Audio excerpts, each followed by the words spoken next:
Hello and welcome, HASfit Tribe. Hello. Thank you for joining us. Yep.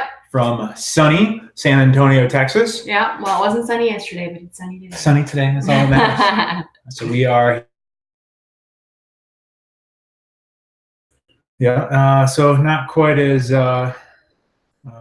roomy in here as our normal setup. So maybe like squeezing together. So let's see where to start.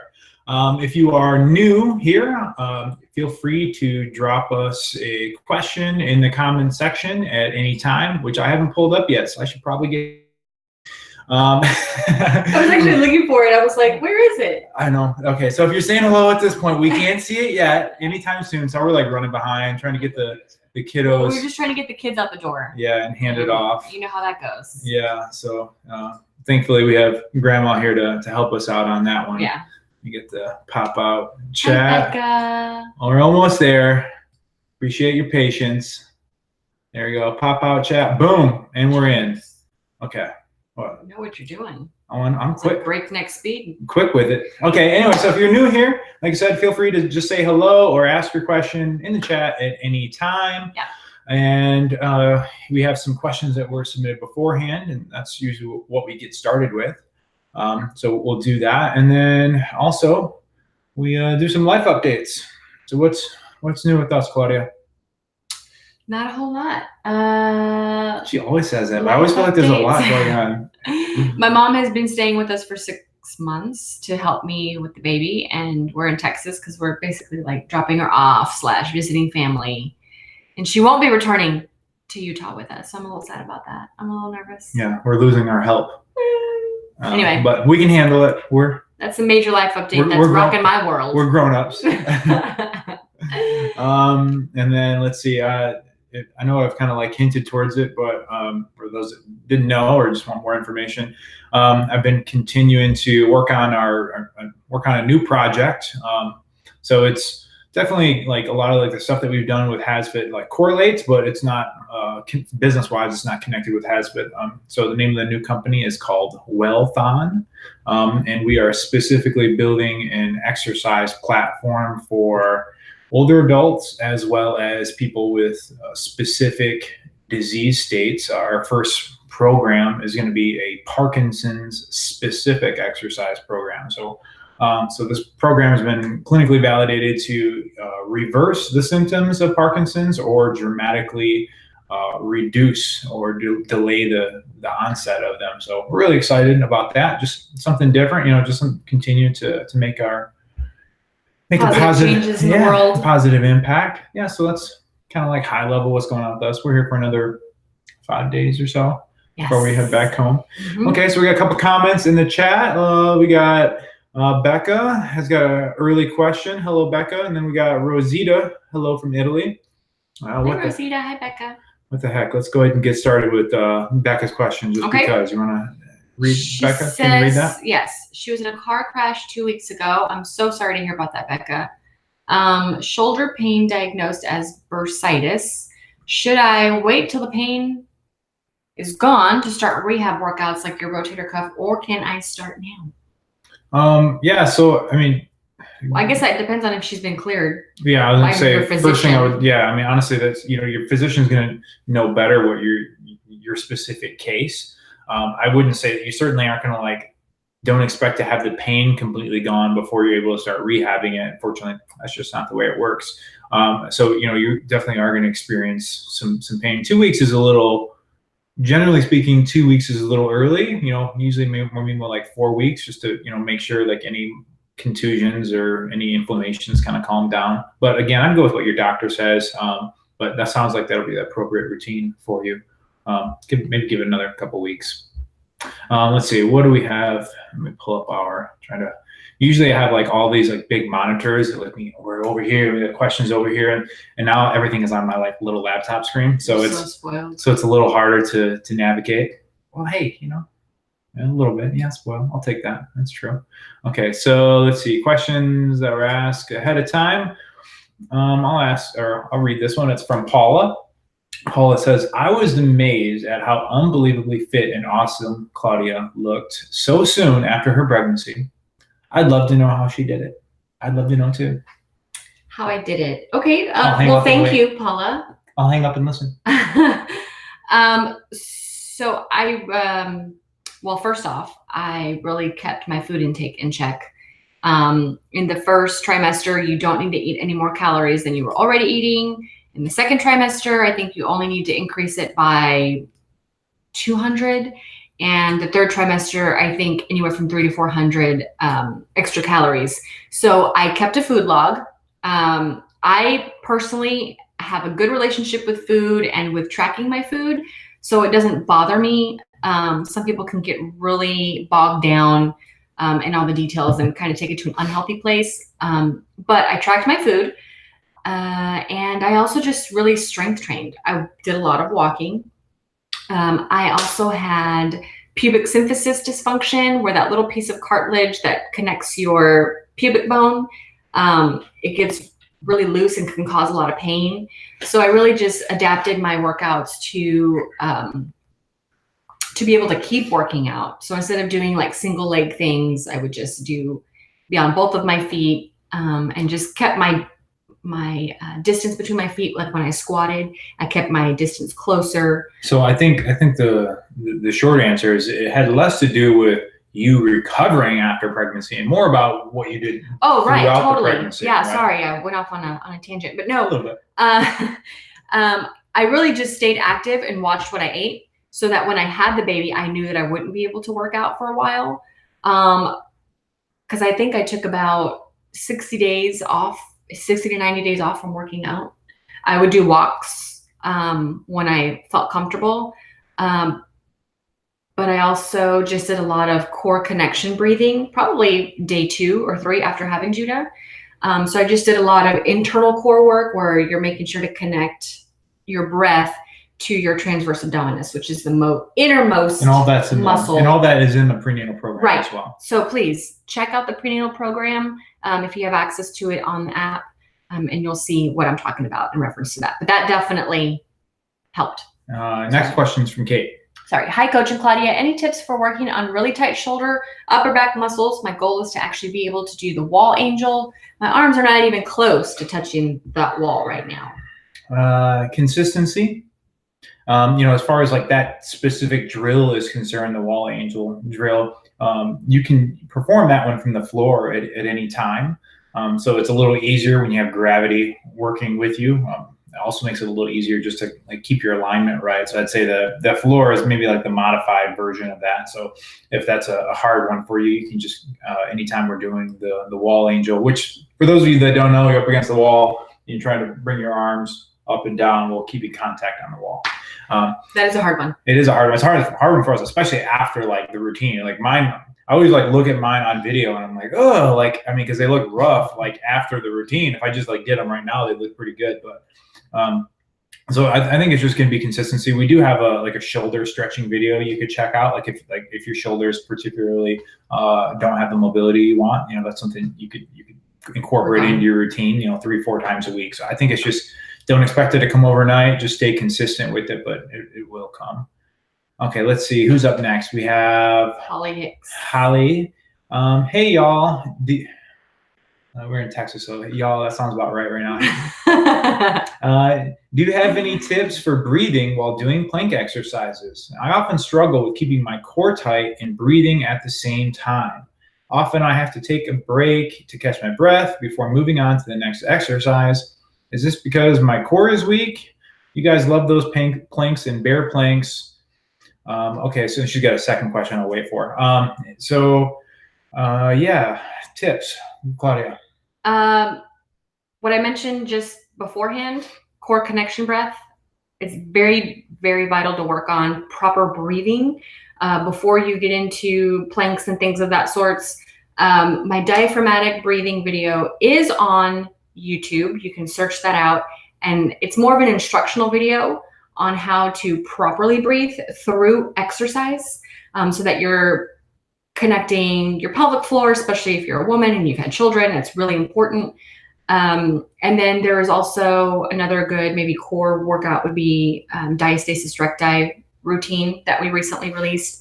You may not have diastasis recti, but it will also help you work your core gently with proper breathing. So that way, when you do planks, it's kind of like a prehab or maybe a precursor core before you move on to the planks. And you may feel that your planks get better. And one other trick that you may find useful is, we do always, in the video, we do emphasize like telling you to keep your core tight. A trick to doing that in a roundabout way that might help you with your breathing is, instead of focusing on like flexing your abs, focus on flexing your glutes.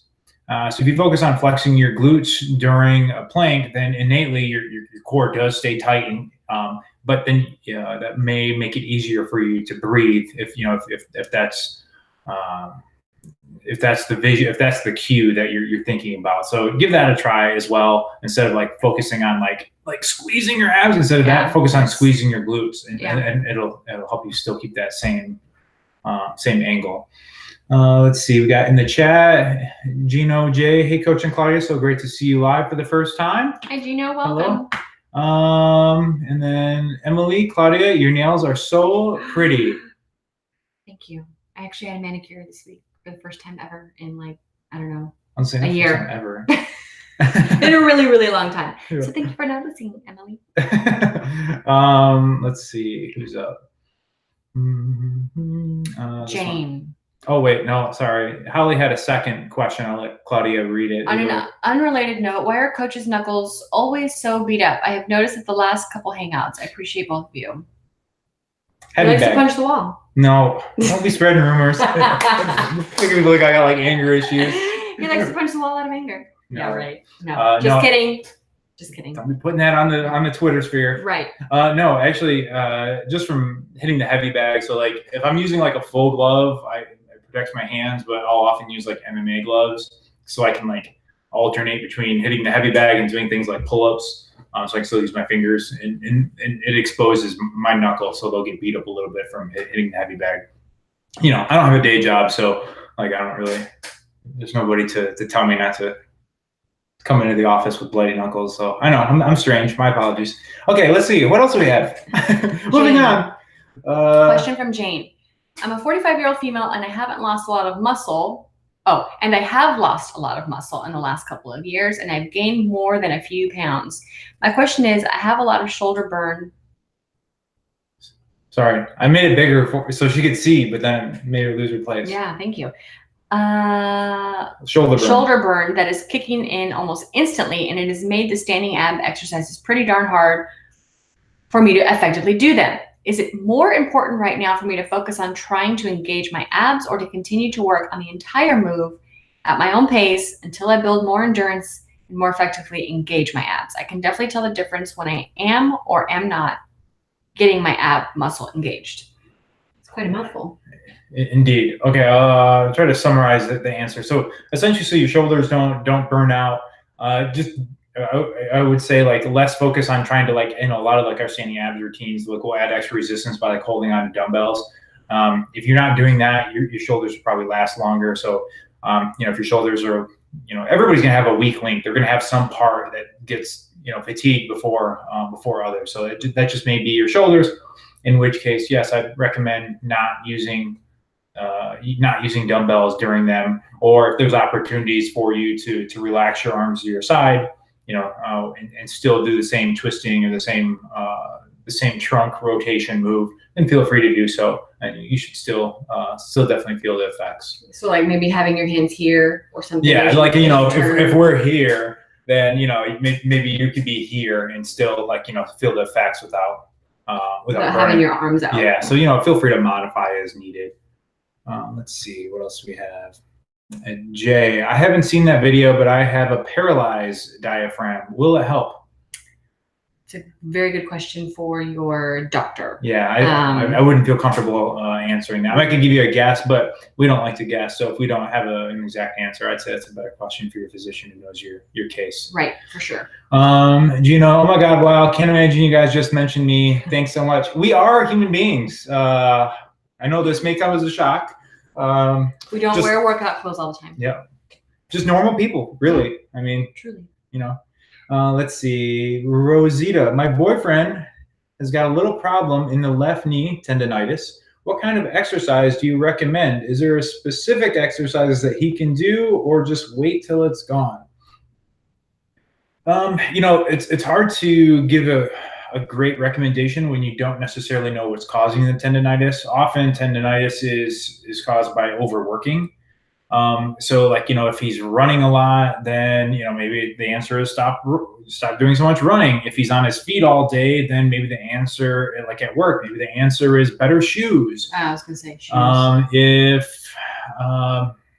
So it really depends on, if you're doing a bunch of jumping exercises, maybe the answer is like lower intensity exercises and strength training for a while. So for the most part, you want to try to assess what's causing it.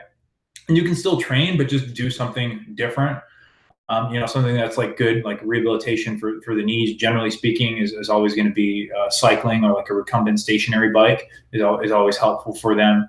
And let's see. But definitely check shoes. Yeah, definitely check shoes. Because when I would have knee issues while running, it was usually because my shoes were worn out. So get a good pair. And then like proactively, one thing that you can do that could provide a little bit of relief is foam rolling of your lower body and lower extremities. Another thing to consider and check out. So a few different options for you there. He's going crazy since he can't run as he used to. Yeah. So also he may want to find a different surface to run on. So if he's been running on concrete or a really hard surface, maybe try running on gravel. Yeah, gravel, or like a dirt surface, or even a treadmill that actually gives. But again, if he's a runner, then it might be time for a new pair of running shoes, and maybe even insoles. Becca, hi guys, y'all are looking great and snazzy today. Well, Claudia, I mean, yes, Avi, but me, not so much. Thank you so much. Paula, I struggle terribly with balance, especially when I have to move on just one leg. Any recommendations to improve this?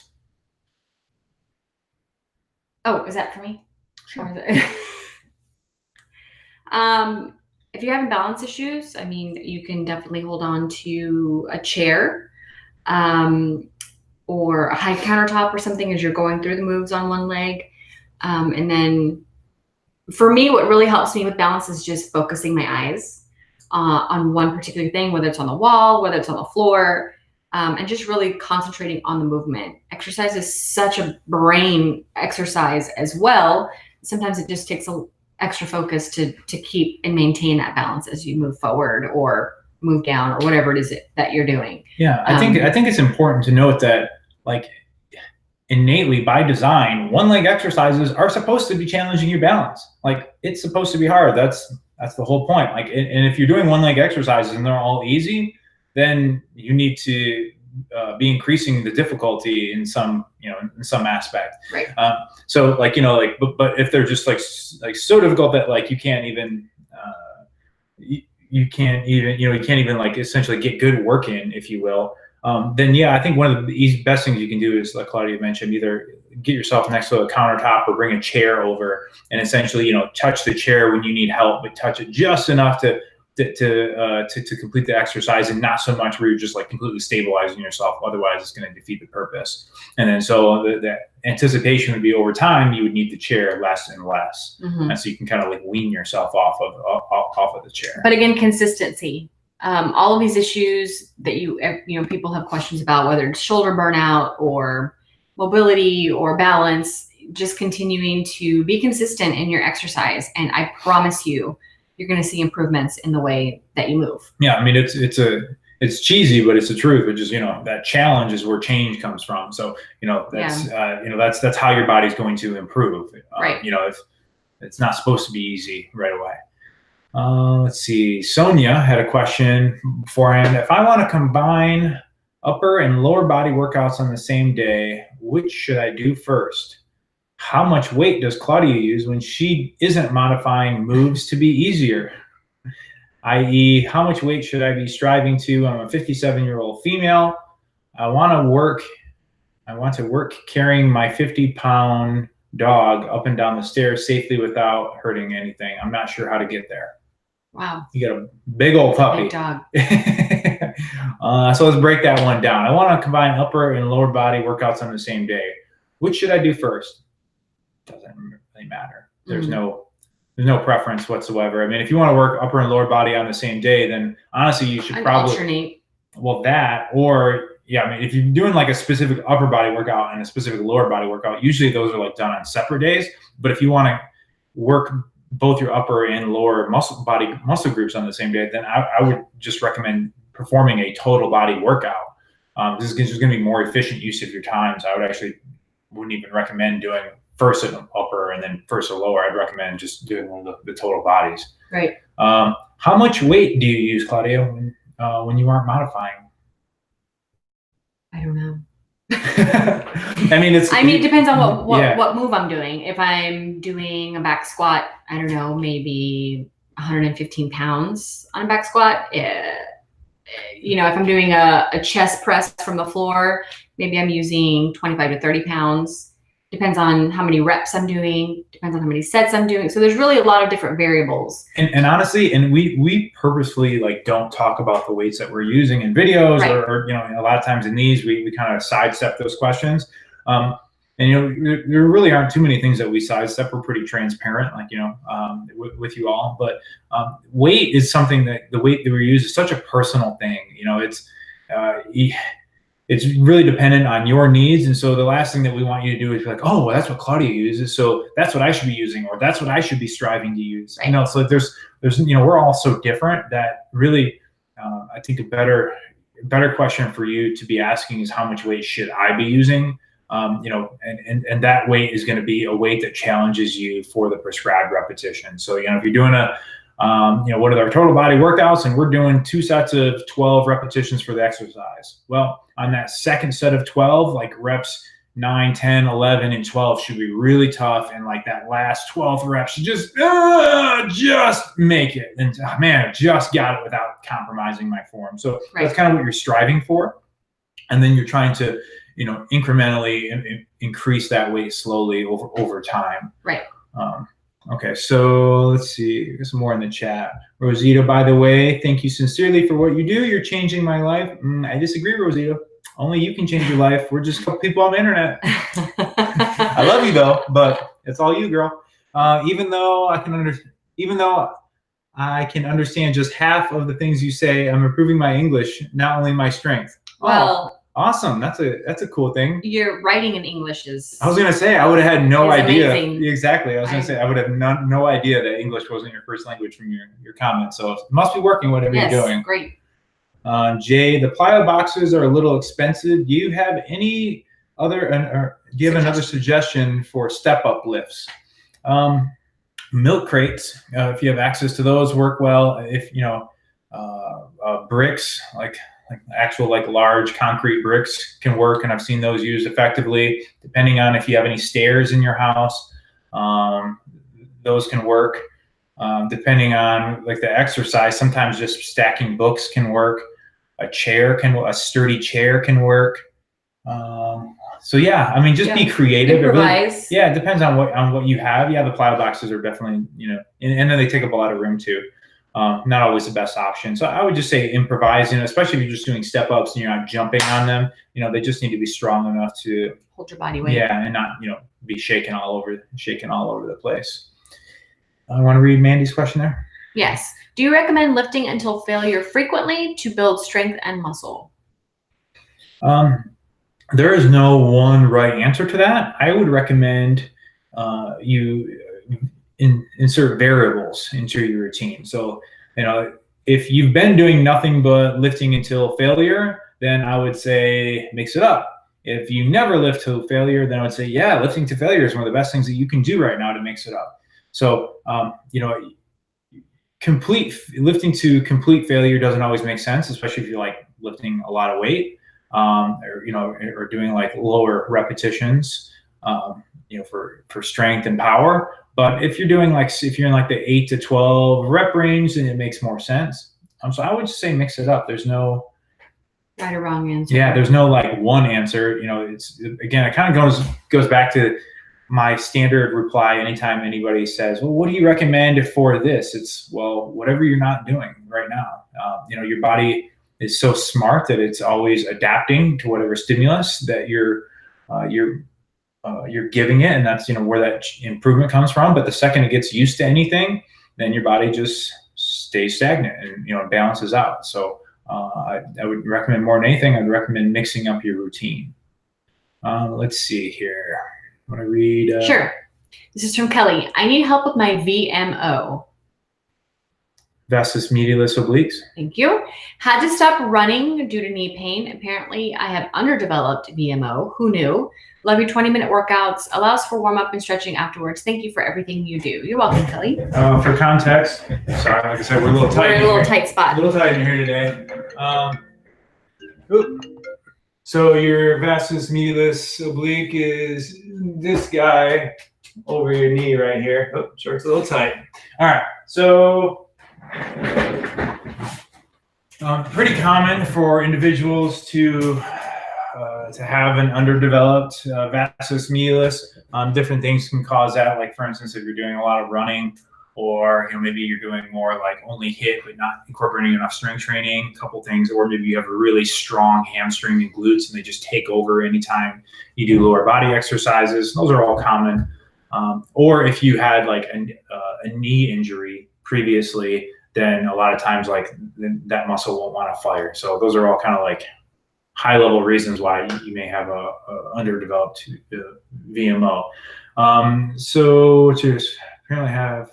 So just want general help. Yeah. Okay. So we have a knee strengthening and stretching exercise routine that would probably be just about perfect for you, because the exercises in that are focused on strengthening that muscle over the knee.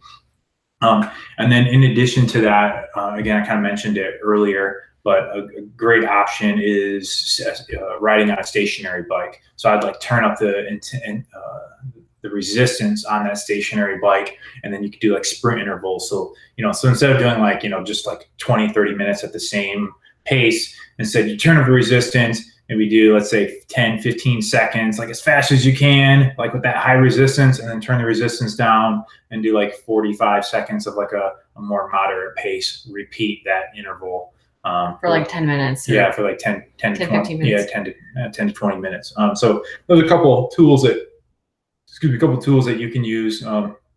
And these are exercises that are in that routine. I mentioned that knee stretching and strengthening, but step ups, lunges, both great moves to strengthen that muscle over the knee as well.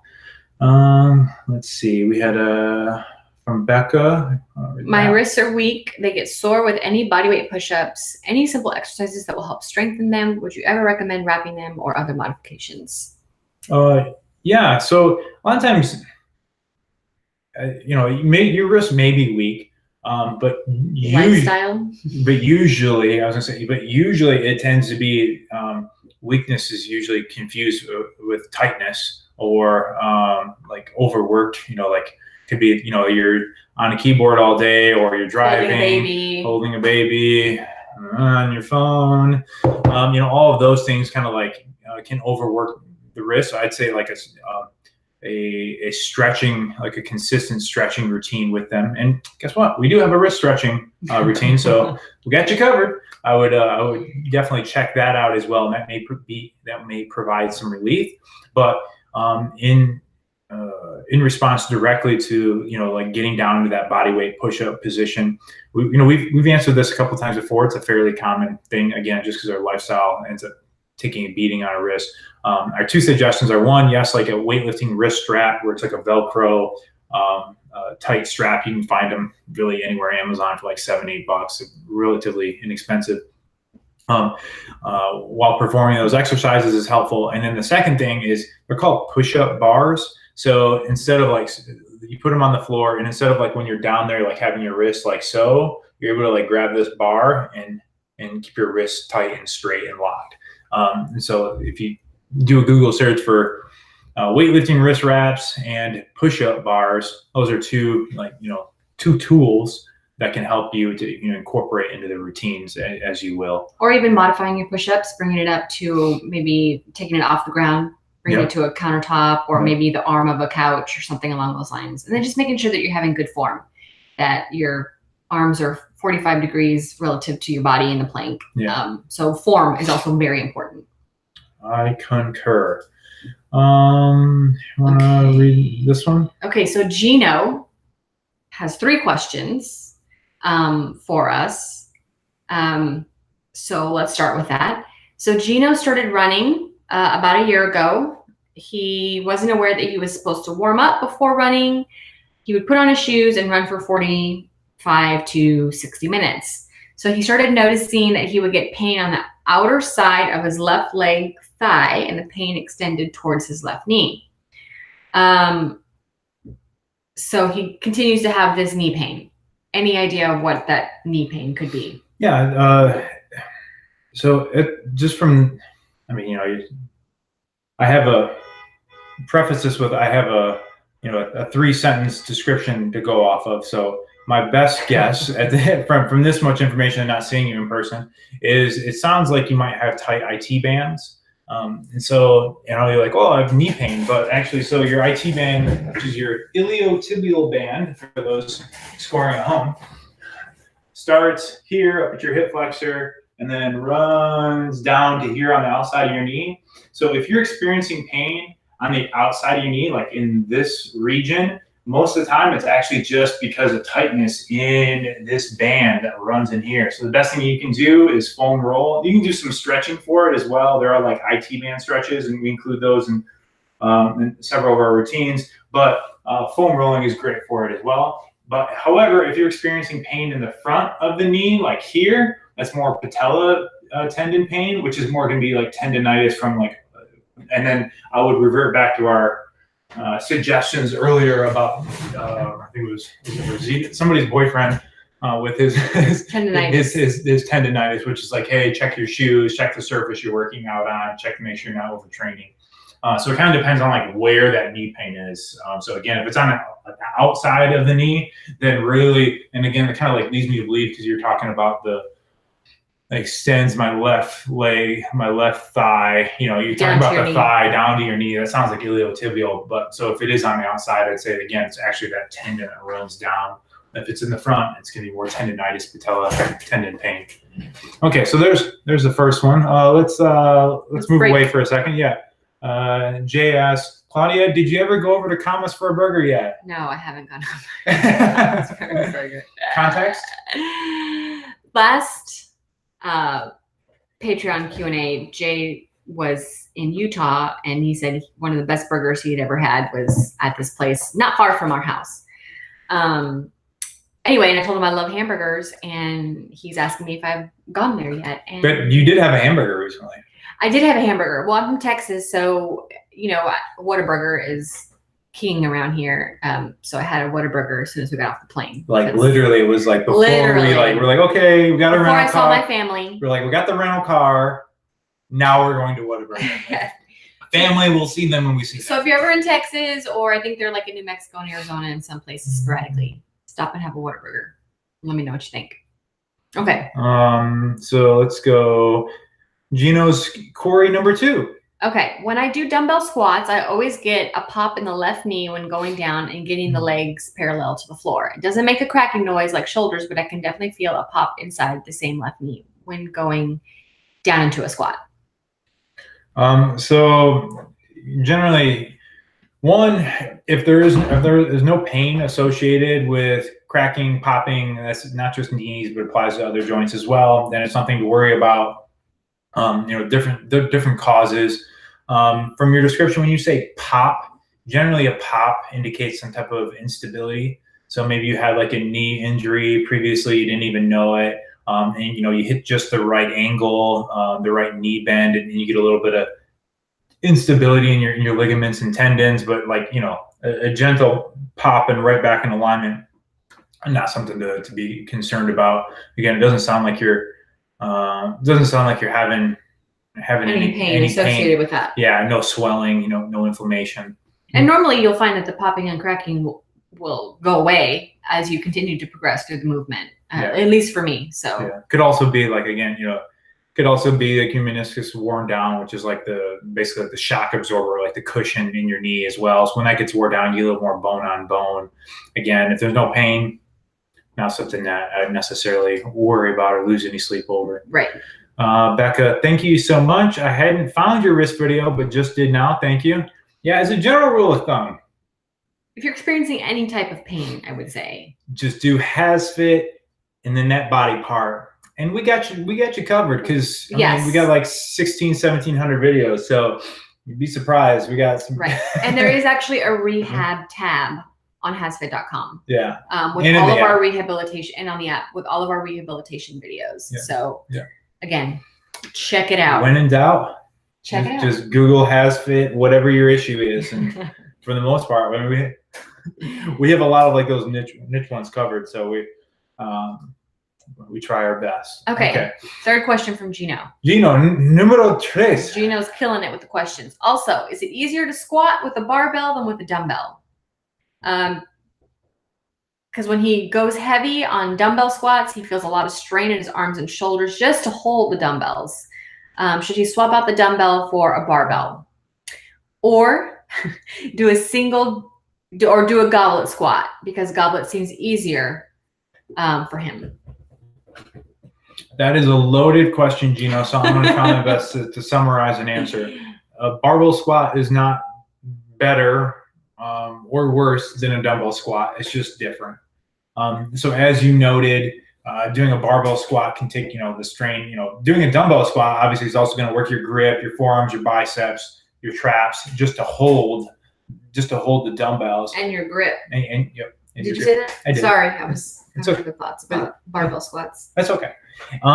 So yeah, so it's just different. Where a barbell squat is going to place more of the emphasis on your lower body. Generally speaking, we recommend that that dumbbells work just fine until you get to a certain strength level. So, like if you get to the point where like you need to hold over 50 pounds in each hand, or over 25 kilos in each hand, then it's a good idea to move over to a barbell. If you're still like developing that leg strength, then no problem, holding the dumbbells. But at a certain point, you get, it becomes too difficult to continue to increase your weight. So for instance, I can't personally get too much out of dumbbell squats because my grip is going to give out before my legs do, just because my legs are stronger, but I've been training for 20 years.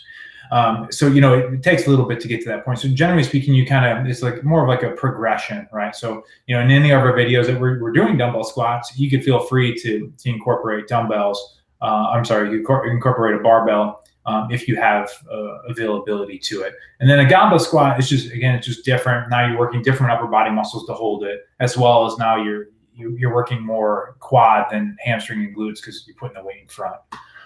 Okay, so see, Andrea has a question. You want to get that one? Following April Motive, and she loves it. Great to hear, April. I want to start training for running training. Is that right? 3 days a week. And I was wondering what days I should incorporate running to allow for proper recovery.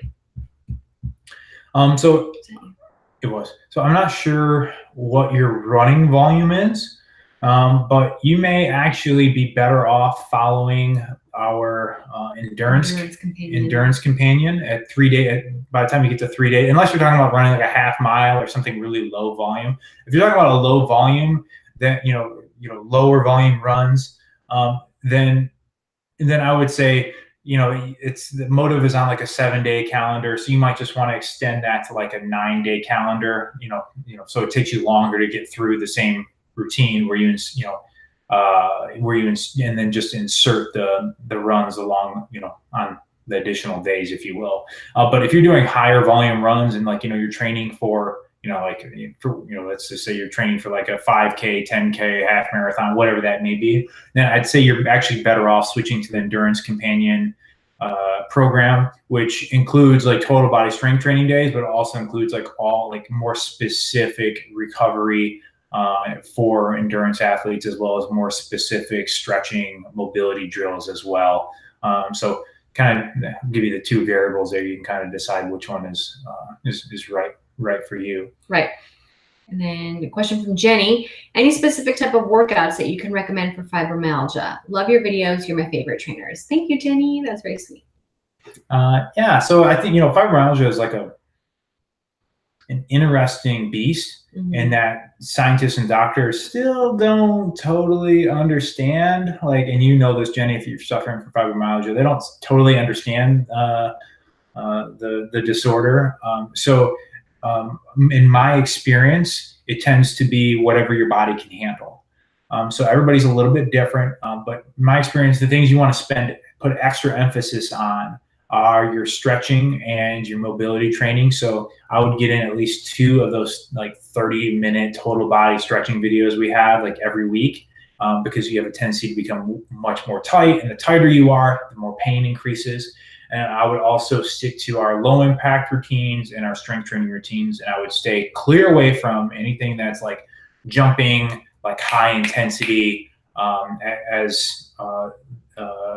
that's just going to cause your nervous system to go haywire. So again, I'd stick to the low impact routines as well as the strength training. Let's see. Rosita, I have scoliosis in the lower back lumbar, and almost all ab workouts are too painful for me. I love plank, but even this is quite difficult to maintain for more than a minute. Any suggestions? I would probably suggest doing the ab routines the ab routine videos that I've created for our pregnancy. It really prevents a lot of twisting, and it's more focusing on proper breathing and abs. But you're standing and you're not doing a lot of spinal flexion. So it really just keeps you upright, and teaches you to engage your core in other ways than opposed to just crunching and getting down on the ground. So if you're on the app, check out the HASfit Mama program, and you can search out the ab routines that I have specifically. Yeah, which end up being, I mean, just because we have to label things for pregnancy and things like that. For search, but you know, their diastasis recti is usually how they're labeled, but they would be really beneficial to you. Correct. As well as, I don't know what you're doing for your actual lower back as well, but we do have our several lower back rehabilitation workouts that would help you strengthen your lower back. You know, so that's definitely something that you may want to check out in addition to.